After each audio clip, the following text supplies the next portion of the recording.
Hello everyone, कैसे हैं आप सब। उम्मीद है आप लोग बहुत अच्छे होंगे। आज हम एक नया टॉपिक लेकर आए हैं जो कि रिएक्टिव डाई से रिलेटेड है। आप जानते होंगे कि रिएक्टिव डाई जनरली दो टाइप्स के होते हैं, एक होता है कोल्ड ब्रांड रिएक्टिव डाई और एक होता है हॉट ब्रांड रिएक्टिव डाई। तो जो हमारा कोल्ड ब्रांड रिएक्टिव डाई है, आज हम उस टॉपिक पे बात करने वाले हैं। तो कोल्ड ब्रांड रिएक्टिव डाई कैसा होता है, उसकी क्या प्रॉपर्टीज हैं, कहाँ कहाँ वो यूज होता है और कैसे यूज करते हैं, इन सारी चीजों पे हम बात करेंगे। सबसे पहली चीज है कोल्ड ब्रांड रिएक्टिव डाई, और यहाँ पे लिखा है एम।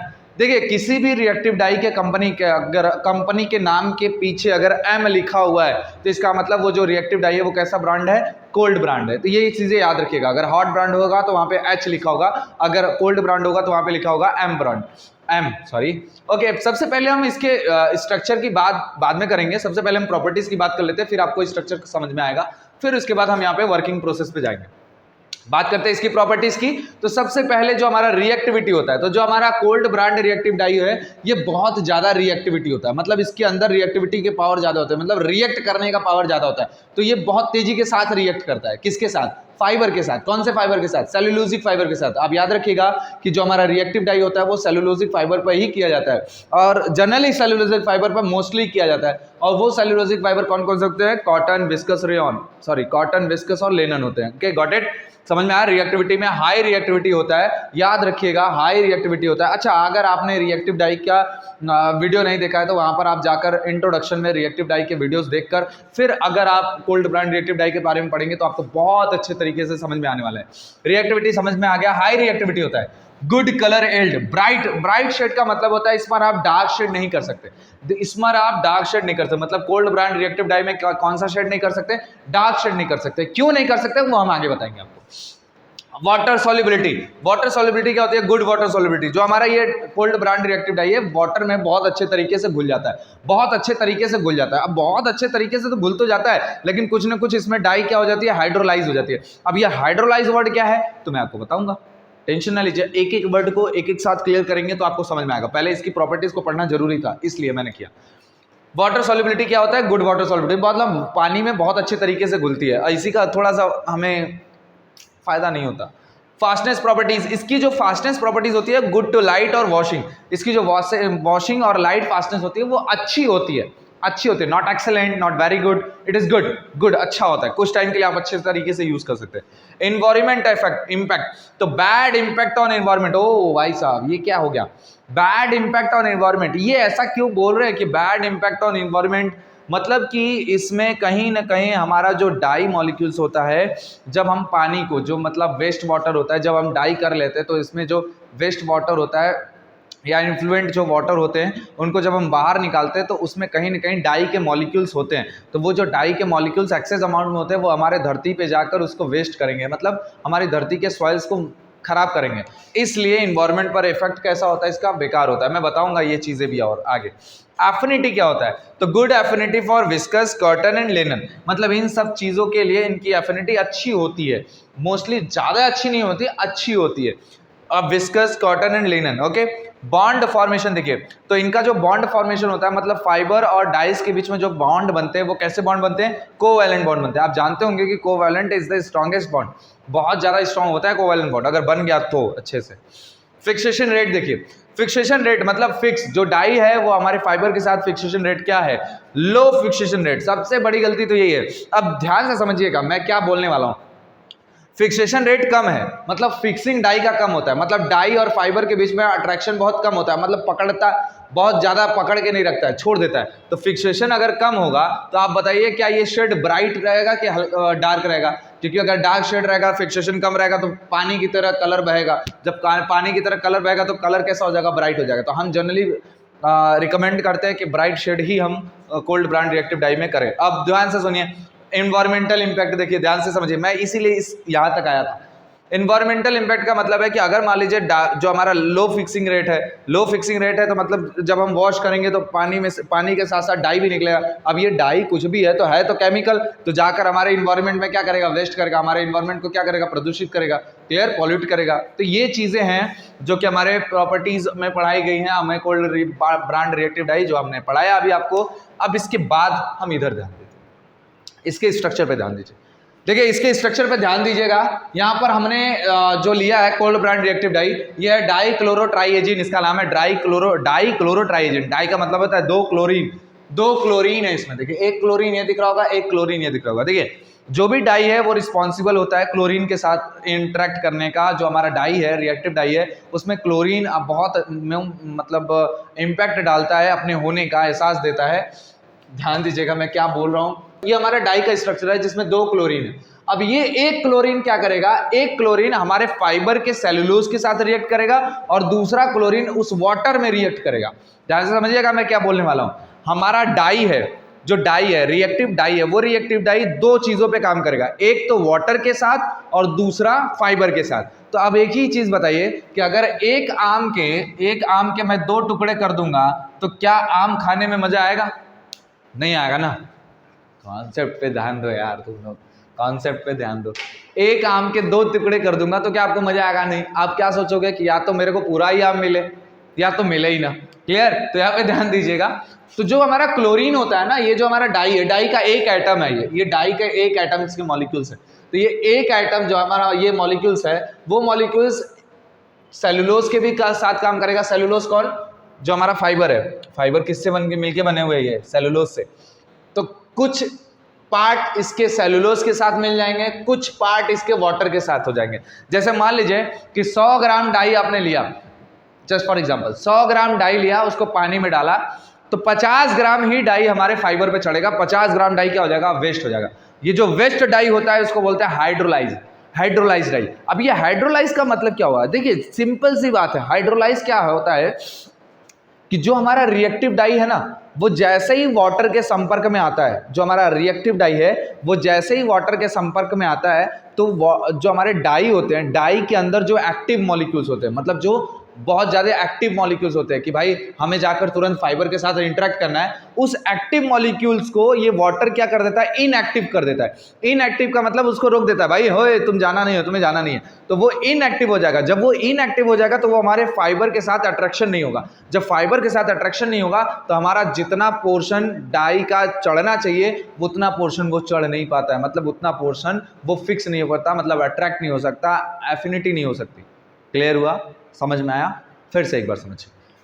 जब हमारा जो डाई होता है, जो हमारा रिएक्टिव डाई होता है, जब हम रिएक्टिव डाई हमारे पानी के साथ इंटरेक्ट होता है, पानी के साथ रिएक्ट होता है, तो वो पानी के साथ रिएक्ट होने पर वो हाइड्रोलाइज होने लगता है। हाइड्रोलाइज का मतलब है कि उसमें जो भी हमारा डाई में एक्टिव मॉलिक्यूल्स होते हैं कि नहीं हमें जाकर उनको कलर देना है, वो एक्टिव मॉलिक्यूल्स इनएक्टिव हो जाते हैं। किसकी वजह से? वाटर की वजह से। मतलब वाटर उनको इनएक्टिव कर देता है। जब वाटर उनको इनएक्टिव कर देगा, जितना ज़्यादा वाटर के मॉलिक्यूल्स होंगे उतना ज़्यादा इनएक्टिव करेगा। मतलब समझिएगा मैं क्या बोलने वाला हूँ कि अगर ज़्यादा लोगों की संख्या रहेगी तो अगर आप कमज़ोर हो तो आपको कमज़ोर कर दिया जाएगा। तो वो क्या करते हैं कि जो हमारे डाई मॉलिक्यूल्स होते हैं, जो डाई मॉलिक्यूल्स हमारे रिएक्टिव डाई के होते हैं, तो वाटर के संपर्क में आने पर इनएक्टिव हो जाते हैं। जब इनएक्टिव हो जाएंगे तो फाइबर के साथ अट्रैक्शन नहीं होगा। जब फाइबर के साथ अट्रैक्शन नहीं होगा तो फिर आपका कलर चढ़ेगा नहीं। कलर नहीं चढ़ेगा तो फिर आप जैसा सेट चाहते हो वैसा सेट मिलेगा नहीं।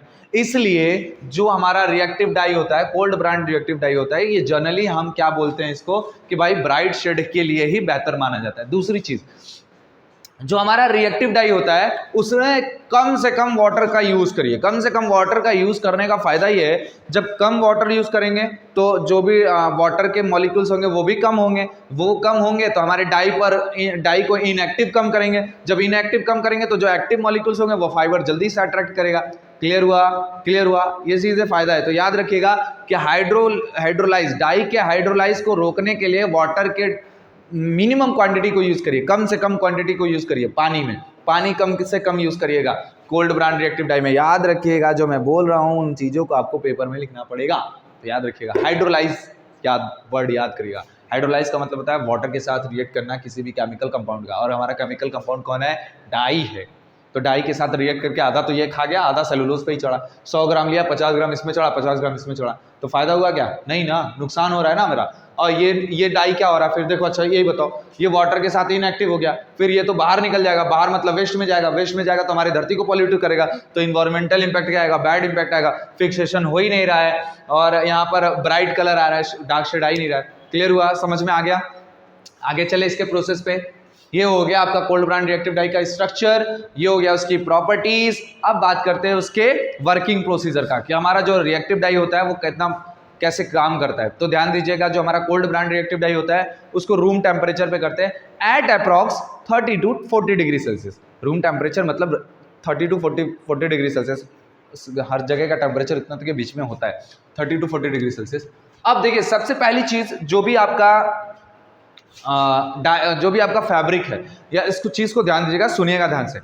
जब आप किसी भी फैब्रिक पर कोल्ड ब्रांड रिएक्टिव डाई करना चाहते हैं तो आप ध्यान दीजिएगा कि वो जो हमारा फैब्रिक है वो स्कॉर्ड होना चाहिए और ब्लीच्ड होना चाहिए। दूसरी चीज, जब फैब्रिक है स्कॉर्ड और ब्लीच्ड है तो बढ़िया है, लेकिन उसमें एल्कलाइन नहीं होना चाहिए, मतलब आपका कपड़ा एल्कलाइन मीडियम में नहीं होना चाहिए। एल्कलाइन मीडियम का मतलब उसमें कहीं भी एल्कली का कंपोनेंट्स नहीं पाना चाहिए, मतलब वो एल्कलाइन मीडियम में नहीं होना चाहिए। उसके लिए क्या करते हैं, उसके लिए अगर मान लीजिए कि आप स्कोरिंग करके आते हैं, सिंपल सी बात है, आप जब स्कोरिंग करते हैं तो कास्टिक बहुत मात्रा में यूज होता है। जब कास्टिक बहुत मात्रा में यूज होता है तो ब्लीच करते हैं तो कहीं ना कहीं थोड़ा थोड़ा मात्रा बच जाता है।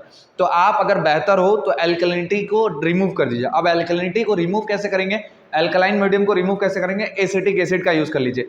1 से 2% आप एसिटिक एसिड यूज कर लीजिए, 1 से 2% आप क्या यूज कर लीजिए, एसिटिक एसिड यूज करके फिर उसके बाद इसको प्रोसीजर में लाइए। क्लियर। अब आप जब एसिटिक एसिड यूज कर लेंगे तो आपका डाई कैसा हो जाएगा, न्यूट्रल हो जाएगा। अब थोड़ा ध्यान दीजिएगा, यहाँ पे बहुत कुछ सीखने वाली चीजें हैं, याद रखिए बहुत कुछ सीखने वाली चीजें हैं, तो भूलना नहीं है एकदम, ठीक है। अब देखिए यहाँ पर इंटर्स गुड, मतलब हम कपड़े को क्या करते हैं, अब ml रेशियो अपने हिसाब से ले लेंगे। जनरली यार्न के लिए 1:20 लेंगे, फैब्रिक के लिए 1:40 लेंगे। याद रखिएगा, जो चीजें मैं बोल रहा हूँ याद रखिएगा।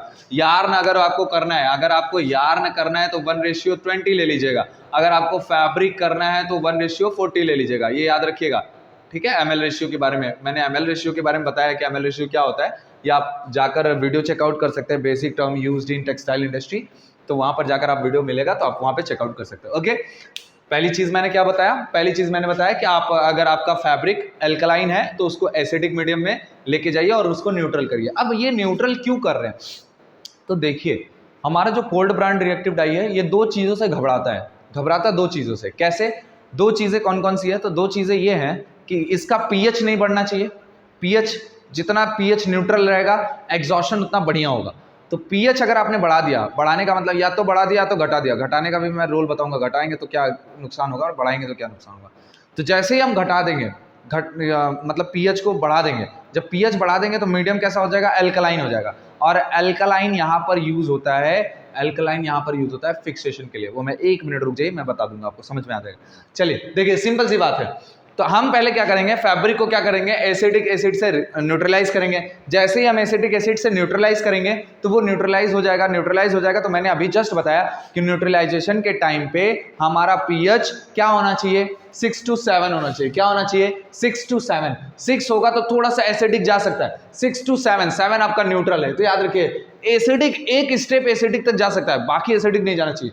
6 to 7 तक आप अपने मीडियम को बना के रखिए। दूसरी चीज, जब आप मीडियम को एल्कलाइन मत करिएगा, एल्कलाइन का मतलब समझ रहे होंगे मैं क्या बोल रहा हूँ, आप अपने मीडियम को एल्कलाइन मत करिएगा, पहले ही एल्कलाइन नहीं होना चाहिए। मतलब डाई को, जिसमें आपको कपड़े को डाई करना है वो पहले से एल्कलाइन नहीं होना चाहिए। एल्कलाइन मतलब बेस नहीं होना चाहिए, उसके अंदर सोडा एस नहीं होना चाहिए, उसके अंदर कास्टिक नहीं होना चाहिए, ये चीजें याद रखिए, वो एल्कलाइन है। ओके, अच्छा ठीक है। एक चीज ध्यान से समझिए, इस चीजों पे ध्यान देने के बाद, ध्यान देने से पहले हमें पहले डाई बनाना होगा। तो डाई को कैसे बनाएंगे, ध्यान से समझिएगा। डाई को बनाने के लिए आपको क्या करना है, आप पानी ले लीजिएगा, जितने भी आपको प्री डिजॉल्व या सोल्यूशन जितने भी लेना है, सोल्यूशन जितना पानी चाहिए था उतना पानी ले लीजिए, उतनी ग्राम डाई डाल लीजिएगा जितना ग्राम आपको डाई चाहिए। डाई डालने के बाद उसको थोड़ा सा स्ट्रिंग करिएगा तो वो घुलेगा नहीं तो उसको थोड़ा टेम्परेचर दीजिएगा, और मैक्सिमम आपको 50 डिग्री सेल्सियस तक ले जाना है। कितने डिग्री सेल्सियस, 50 डिग्री सेल्सियस तक टेम्परेचर ले जाएंगे, और डाई को थोड़ा घोल दीजिएगा तो वो घुल जाएगा अच्छे से, सॉल्युबल, मतलब सॉल्युबल बहुत अच्छे से होता है वो, पहले से जब ठंडे पानी में घोलते हैं तो जल्दी घुलता नहीं है, तो इस वजह से 50 डिग्री सेल्सियस तक आप टेम्परेचर ले जाइए, उसको घोल दे, हल्का गर्म पानी। ओके, क्लियर हुआ, आगे चलें। देखिए अब समझ में आ गया होगा, धीरे धीरे आपको समझ में आएगा। अब हमने डिसॉल्व कर लिया, डाई को डिसॉल्व कर लिया, फैब्रिक भी हमारा न्यूट्रलाइज हो गया। अब बात करते हैं यहाँ पे, तो सबसे पहले आप ml रेशियो अपना नाप लीजिएगा, मतलब आप जिस भी मशीन में आप डाई कर रहे होंगे उसमें पानी डाल दीजिएगा। पानी डालने के बाद उसमें कपड़े डाल दीजिएगा, कपड़ा मतलब इंटर गुड्स कपड़े डालने हैं। 10 मिनट तक उसमें छोड़ दीजिएगा। 10 मिनट छोड़ने के बाद उसमें प्री डिजॉल्व डाई डालिएगा। प्री डिजॉल्व डाई का मतलब जो आपने डाई बनाई है जितना अमाउंट चाहिए उस डाई को डाल दीजिएगा। पीएच मेंटेन करना है कितना, 6 to 7। याद रखिएगा पीएच नहीं बढ़ना चाहिए, पीएच नहीं बढ़ना चाहिए। अब रीजन क्या है मैं आपको बता देता हूँ। देखिए हमारे रिएक्टिव डाई में दो चीजें यूज होती हैं, हमारे रिएक्टिव डाई में दो चीजें यूज होती हैं। एक होता है सॉल्ट, वो कॉमन सॉल्ट भी हो सकता है और ग्लैबर सॉल्ट भी हो सकता है, जनरली ग्रेवल सॉल्ट यूज करते हैं। और दूसरा होता है सोडा एस। याद रखिए मैं क्या बोल रहा हूं, ये मेन इंपॉर्टेंट चीज है। दो चीजें यूज होती है, एक सॉल्ट और दूसरा सोडा एस। सॉल्ट क्या काम करता है, सॉल्ट हमारा क्या काम करता है, सॉल्ट एग्जॉशन का काम करता है। एग्जॉशन का मतलब पानी में से डाई को निकालकर फैब्रिक पे छोड़ता है। ये एग्जॉशन टर्म्स आपको पता होगा अगर आप रेगुलर मेरे वीडियोस को देखते होंगे तो, और नहीं पता है तो आप जाकर वीडियो को चेकआउट करिएगा, बेसिक टर्म, तो वो सारी चीजें आपको समझ में आएंगे। सोडा एस क्या काम करता है, फिक्सिंग का काम करता है, फिक्सिंग एजेंट का काम करता है। फिक्सिंग एजेंट का मतलब जैसे हमारा फाइबर है, अब फाइबर से देखो फाइबर है, अब ये मैं आपको कुछ बना के दिखा रहा हूँ, देखो ध्यान से समझो। वीडियो थोड़ी लंबी हो जाएगी बट मैं चाहता हूँ कि आप थोड़ा समझो। देखो जैसे ये फाइबर है, ओ मार्कर नहीं चल रहा है मेरा, ठीक है चलेगा चलेगा। ये हमारा फाइबर है, अब ये फाइबर है, इसमें ये वाटर के ड्रॉपलेट्स हैं और थोड़े से बड़े बड़े ये हैं हमारे, या थोड़ा सा बड़ा दिखा रहा हूँ मैं इसको, थोड़े से बड़े ये हमारे रिएक्टिव डाई के मॉलिक्यूल्स। अब ये जो डाई है, ये डाई इसके फैब्रिक पे जाएगा, फैब्रिक पे जा रहा है तो इस प्रोसेस को बोलते हैं एग्जॉस्ट। एग्जॉस्ट कौन कर रहा है, सॉल्ट। अब ये डाई इधर से बाहर ना निकले इसलिए क्या डालते हैं, सोडा एस। तो ये सोडा एस बाद में डालते हैं, सॉल्ट पहले डालते हैं, वो आपको यहाँ पे प्रोसेस में दिखेगा। सोडा एस पहले डालते हैं कि सॉल्ट पहले डालते हैं, ये सब प्रोसेस में आपको दिखेगा। ये समझ में आ गया होगा, सॉल्ट क्या काम करता है, एग्जॉशन का, और हमारा सोडा एस क्या काम करता है, फिक्सेशन का। तो आप बताइए, दिमाग से ही सोचिए कि अगर हमने पीएच को बढ़ा दिया, पीएच बढ़ा देंगे तो अल्कलाइन मीडियम हो जाएगा, अल्कलाइन मीडियम हो जाएगा तो मतलब पहले ही फिक्सिंग हो जाएगा, फिक्सिंग होने लगेगा, पहले ही फिक्सिंग होने लगेगा तो अनइवन डाई होने का चांसेस है या नहीं। मतलब कि आप पहले आप सोडा एस लगा दियो, अब सोडा एस फटाफट खींच के चिपकाएगा तो पता चला जहां ज्यादा आया वहां पे ज्यादा चिपक गया, जहां पे कम आया वहां पे कम चिपक गया, तो अनइवन डाई होगा कि नहीं। इसलिए पीएच को मेंटेन करके रखते हैं, पीएच मेंटेन करके कितना रखते हैं, 6 to 7। ओके, फिर हमने डाई डाल दिया, डाई डालने के बाद पीएच मेंटेन करेंगे, 15 मिनट तक रखेंगे। सब कुछ रूम टेम्परेचर पे हो रहा है, देखिए यहाँ पे लिखा हुआ है मैंने रूम टेम्परेचर, 15 मिनट तक रखेंगे। 15 मिनट बाद फिर हम डालेंगे सॉल्ट। अब यहाँ पर जो सॉल्ट डालते हैं, पूरे मान लीजिए आपका 50 ग्राम का सॉल्ट आया है, क्वेश्चन में आया 50 ग्राम का सॉल्ट, तो 50 ग्राम का सॉल्ट पूरा नहीं डालेंगे, 25-25 ग्राम डालेंगे।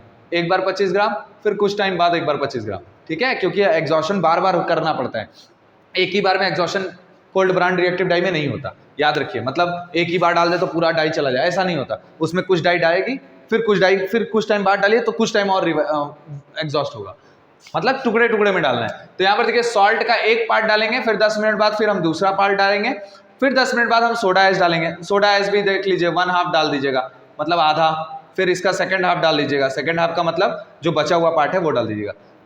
देखिए ध्यान से समझिएगा, प्रोसेस मैंने कैसे लिखा हुआ है, ऊपर से नीचे की तरफ आ रहा है, याद रखिए ऊपर से नीचे की तरफ आ रहा है। तो यहाँ पे देखिए सॉल्ट मैंने डाल दिया 10 मिनट बाद, फिर 10 मिनट बाद सोडा एस डाल दिया, सोडा एस, फिर 15 मिनट बाद जो बाकी बचा सोडा एस है वो। अब यहाँ पर देखो, यहाँ पर जो प्रोसेस हो रहा होगा इसको हम बोलते हैं एग्जॉशन, एग्जॉशन, और यहाँ पर जो प्रोसेस हो रहा होगा उसको हम बोलते हैं फिक्सेशन, फिक्सेशन। भले हम सोडा एस डालते हैं, जनरली कोल्ड ब्रांड में, याद रखिएगा कोल्ड ब्रांड में हम कास्टिक सोडा का यूज भी कर सकते हैं, लेकिन कास्टिक सोडा का यूज उतना अमाउंट में नहीं कर सकते जितना सोडा एस कर सकते हैं। तो याद रखिएगा कास्टिक भी यूज कर सकते हैं, सोडा एस भी यूज कर सकते हैं, लेकिन प्रीफर किया जाता है कि प्रीफर किया जाता है कि सोडा एस ही यूज हो, ठीक है। तो इवन होने के चांसेस ज्यादा है, क्योंकि कास्टिक पीएच खट से बढ़ाता है, बहुत तेजी के साथ बढ़ाता है, याद रखिएगा। चलिए आइए देखिए, इधर देखिए सोडा एस, फिर उसके बाद डाइंग को कंटिन्यू करते हैं 20 से 30 मिनट। ये सब जोड़ने के बाद आप अप्रॉक्स कम से कम आपको 2 घंटे तक डाई करना है, मतलब पूरा प्रोसेस आपका ये 2 घंटे का होना चाहिए। याद रखिएगा ये डाइंग कंटिन्यू करना है, मतलब सोडा एस डालने के बाद 20 से 30 मिनट तक उसको छोड़ देना है, तो वो जितना डाई लेना होगा उतना डाई फिक्स हो जाएगा। अब drop bath and wash off, मतलब अब उसको धुलना है। अब धुलने के लिए क्या करते हैं, धुलने के लिए जैसे मान लीजिए कपड़ा आपने डाई कर लिया, 2 घंटे तक डाई कर लिया, अब डाई करने के बाद हम क्या करेंगे, उसका सोपिंग बात करेंगे। सोपिंग बात में क्या करते हैं, थोड़ा सा न्यूट्रल सोप लेते हैं, 1 से 2% 2 GPL, 15 मिनट तक उसको क्या करते हैं, सोप में घोलते हैं।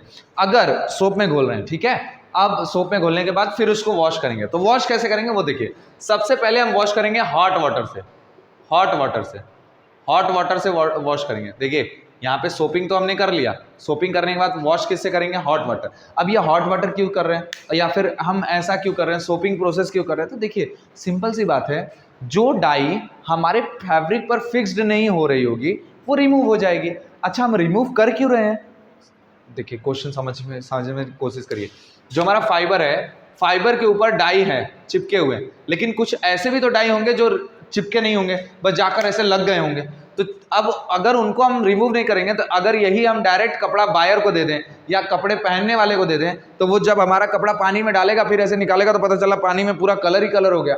तो ये चीज़ें आपके मतलब कस्टमर के लिए मतलब आपके रेपुटेशन के लिए ख़राब है कि भैया हम कपड़ा खरीदे थे उनके यहाँ से, कपड़ा खरीदने के बाद हमें पता चला कि उसमें से कलर ही छोड़ रहा है। तो कलर ना छोड़े, आदमी का रेपुटेशन बना रहे, उसके लिए हम क्या करते हैं, शॉपिंग प्रोसेस करते हैं। शॉपिंग प्रोसेस करने से क्या होता है, जो भी अनफिक्स्ड डाई होता है वो पहले ही निकल जाता है। जो भी अनफिक्स्ड डाई होता है वो क्या होता है, पहले ही निकल जाता है। जब अनफिक्स्ड डाई पहले निकल जाएगा तो फिक्स्ड डाई क्या होगा, उस पर बैठा रहेगा। जब बैठा रहेगा तो हमारा कलर निकलने का चांस ही नहीं है।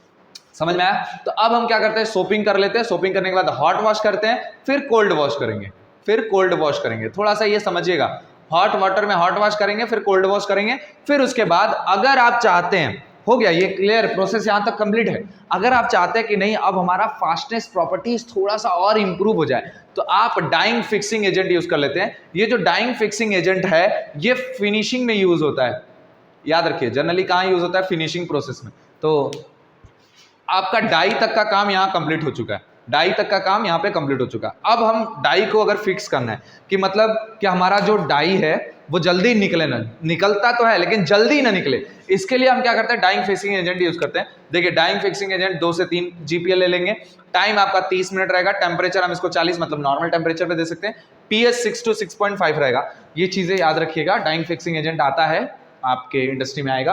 Time 30 minute, temperature 40 degree Celsius, pH आपका 6 to 6.5, इसको 30 मिनट तक करेंगे और इसके बाद हमारा जो डाई है उसकी फास्टनेस प्रॉपर्टी इंप्रूव हो जाएगी। देखिए मैं क्या बोल रहा हूँ, जो हमारा कपड़ा है, कपड़े की फास्टनेस प्रॉपर्टी इंप्रूव हो जाएगी by the help of dyeing fixing agent, ठीक है, उसकी इंप्रूव हो जाएगी। लेकिन अब यहाँ पे कुछ चीजें हैं जो हमें बहुत सी चीजों को जानना है। पहली चीज ये है कि इन सारे प्रोसेस में टेम्परेचर कहीं भी नहीं देना है। अगर आपने टेम्परेचर दिया तो रैपिड मतलब हमारा जो जब भी हम इस डाई को टेम्परेचर देंगे तो हमारा जो स्पीड मतलब डाई का जो स्पीड होगा वो तेजी से होगा और अनइवन डाई होने के चांसेस है। दूसरा, pH अगर बढ़ गया तो अनइवन डाई होने के चांसेस है। समझ में आया? तीसरा, अब ऐसा भी काम मत करिएगा कि आप कपड़े को डाई करने के बाद आप उसको 2 से 3 दिन तक के लिए रख दीजिएगा, ये बहुत खतरनाक होता है। क्यों खतरनाक होता है समझिए। पहले तो आपने काम किया सेलुलोज कॉटन पे, कॉटन इज व्हाट, सेलुलोज।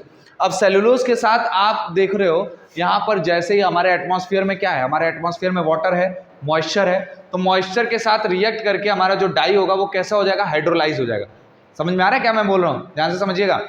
ये है आपका डाई हमारा वाटर के साथ रिएक्ट करेगा तो और क्या बनेगा, हाइड्रोलाइज हो जाएगा। दूसरी चीज, इसी क्लोरीन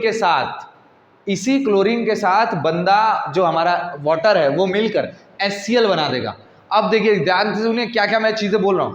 इसी क्लोरीन के साथ बंदा मिलकर क्या बना देगा, HCl। और आप जानते हैं कॉटन के लिए HCl एकदम खतरनाक साबित होता है। तो पहले तो आपका फैब्रिक खराब होगा, फैब्रिक खराब होगा।